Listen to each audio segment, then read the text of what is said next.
double bombshell.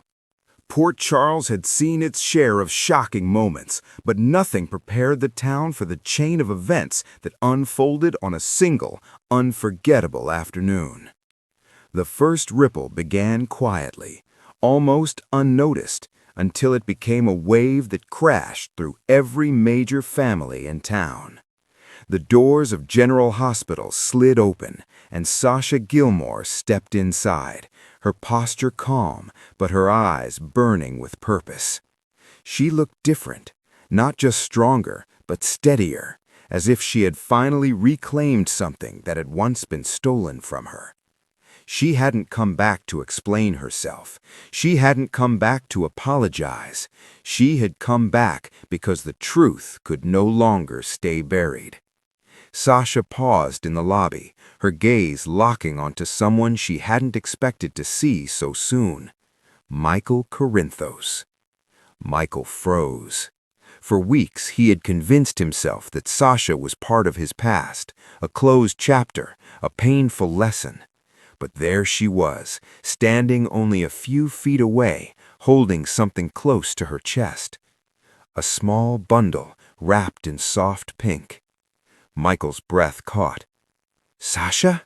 he whispered. She took one slow step forward. "Michael, we need to talk, and this time, no secrets." Before Michael could respond, a soft sound came from the bundle, a tiny movement. His world tilted. Sasha gently uncovered the baby's face. "This is Daisy," she said quietly, "and she's the reason I came back." Michael stared, unable to speak. The baby's eyes fluttered open, dark and curious. For a moment, the noise of the hospital disappeared.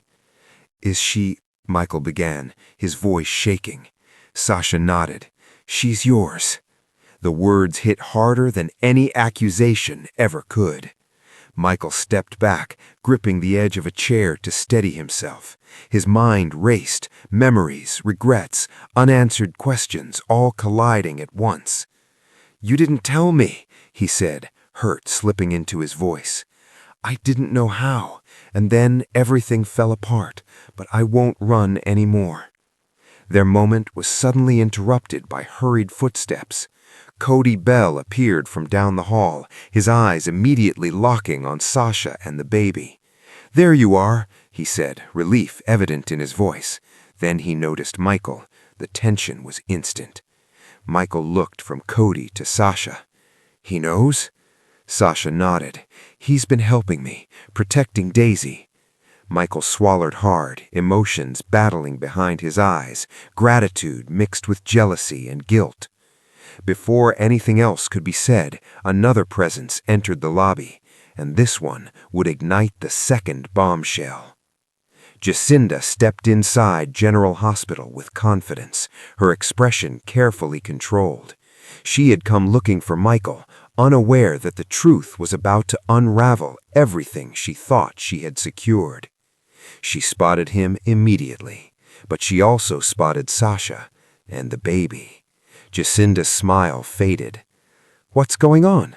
she asked, forcing calm into her voice. Michael turned to her slowly. For the first time since their relationship began, there was no warmth in his eyes. "We need to talk," he said. Sasha felt the air shift. She took a step back, instinctively shielding Daisy, but Michael raised a hand. "No," he said firmly, "this isn't about her leaving. This is about me finally telling the truth." Jacinda crossed her arms. "Then say it." Michael took a breath, one that felt like the hardest of his life. "I can't keep pretending," Michael said. "What we have, it isn't real, not anymore." Jacinda's eyes flashed. "You're ending this because of her?" "No," Michael replied. "I'm ending this because I was lying to myself and to you." Silence fell. Jacinda looked at the baby again, realization dawning. "She's yours," she said flatly. "Yes," Michael answered, "and that changes everything." For a brief moment, Jacinda's composure cracked. Then she straightened, her voice cool and sharp. "So I was just a distraction." That's not fair, but I won't stay in something that isn't honest. Jacinda let out a bitter laugh. Honesty, that's rich. She turned toward Sasha. Congratulations, you win. Sasha shook her head. This isn't about winning. Jacinda scoffed and walked away, her heels echoing through the lobby, each step sounding like the end of something she believed would last. Michael watched her go, pain etched across his face, but no regret. News traveled fast. Within hours, Carly Corinthos was pacing her living room, struggling to process what she had just learned. "A baby?" she repeated. "Michael has a baby?" Jason, standing nearby, nodded. "And Sasha's back." Carly stopped pacing. Everything changes now.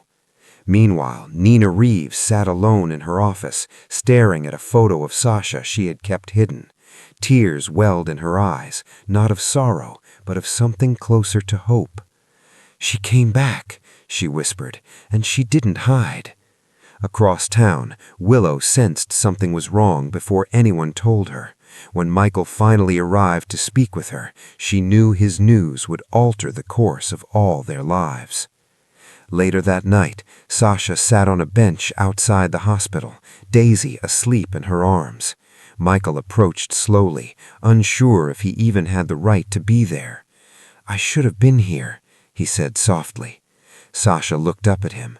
"We can't change the past, but we can decide what happens next." Michael reached out, gently touching Daisy's tiny hand. "I want to be her father," he said, "in every way." Sasha studied his face, searching for doubt, but found none. "Then this time we do it together. No running, no lies." Michael nodded. "I promise."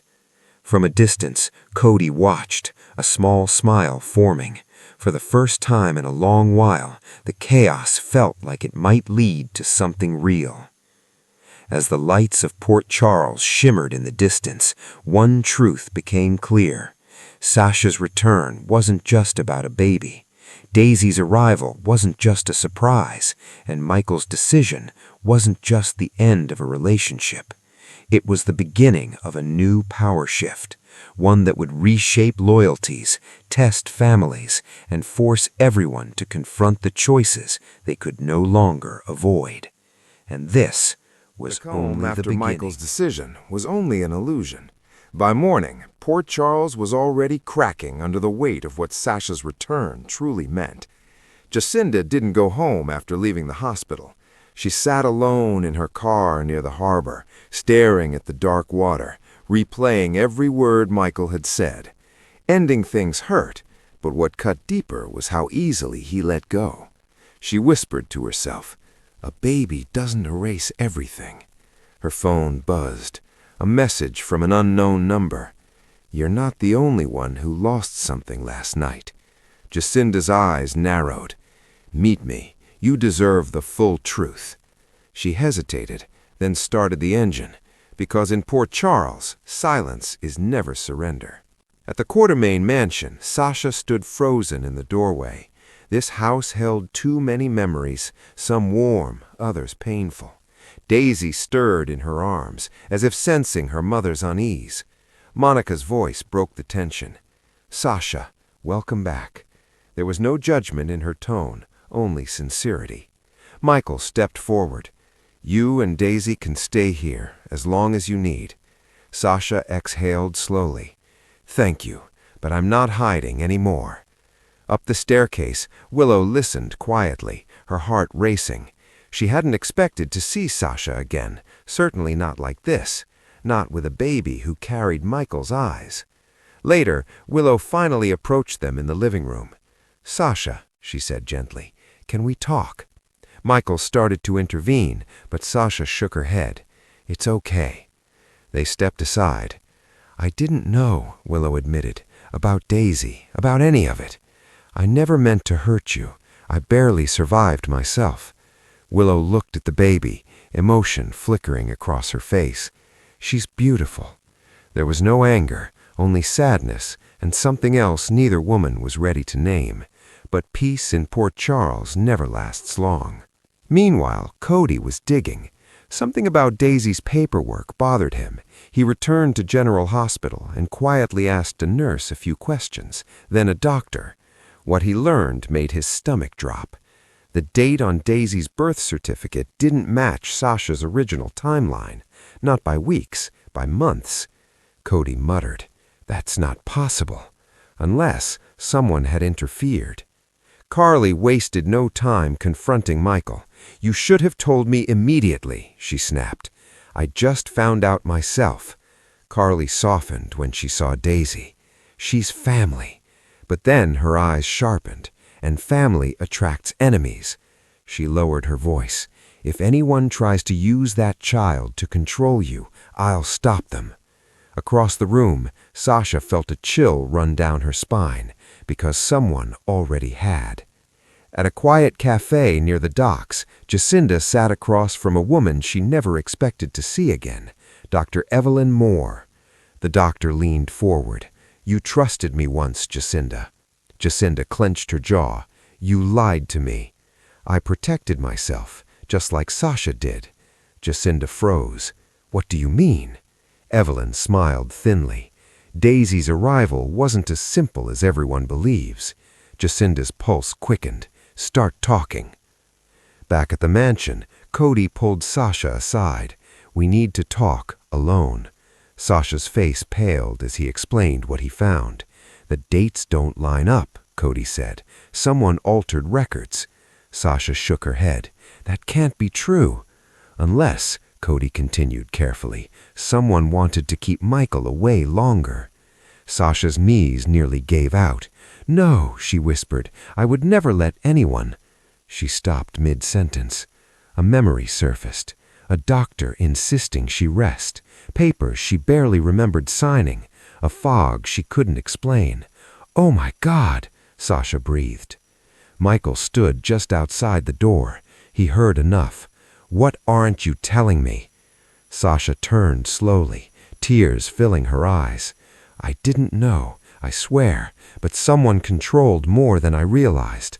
Michael clenched his fists, not at Sasha, but at the invisible enemy closing in. "Then we find out who did this, together." That night, Sasha found a note slipped under her door. "You were never meant to come back. Daisy was the price of your silence." Her hands shook as she crumpled the paper. From the shadows down the hall, someone watched quietly. Poor Charles was about to explode again, because Daisy wasn't just a baby. She was the key to a secret powerful enough to destroy lives, and someone was willing to do anything to keep that secret buried.